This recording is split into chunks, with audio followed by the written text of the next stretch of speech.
نحن يا عباد الله ما خلقنا في هذه الدنيا للعب واللهو، ما خلقنا حتى تضيع أوقاتنا في غير طاعة الله عز وجل.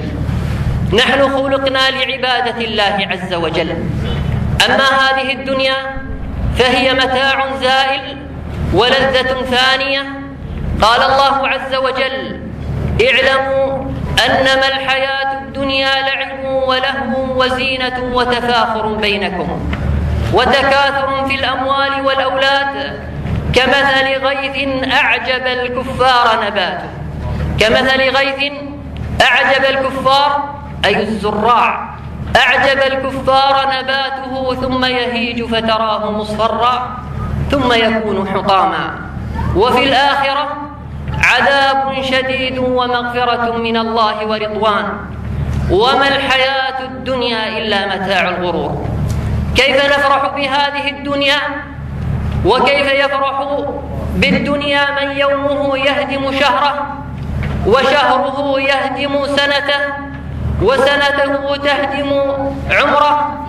كيف يفرح بهذه الدنيا من أجله قاده إلى موته وعمره قاده إلى الآخرة؟ يقول الثوري رحمه الله تعالى: من لعب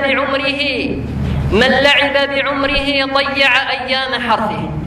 لاحظ الكلام: من لعب بعمره ضيع أيام حرثه، ومن ضيع أيام حرثه ندم أيام حصاده. هذا في من ضيع الدنيا بلعب ولهو مباح، من ضيع عمره في لعب ولهو مباح. فكيف يا عباد الله من ضيع أيامه في المعاصي فترك الصلاة وترك بر الوالدين وترك الإحسان إلى الناس؟ يقول ابن مسعود: إنكم في ممر الليل والنهار في آجال منقوصة، يعني أعمار تنقص ليلة بعد ليلة، فيه آجال منقوصة وأعمال محفوظة، في أعمال محفوظة. قال: والموت يأتي بغتة. والموت يأتي بغتة، فمن زرع خيرا يوشك أن يحصد رغبة، ومن زرع شرا يوشك أن يحصد ندامة، وكل زارع وما زرع.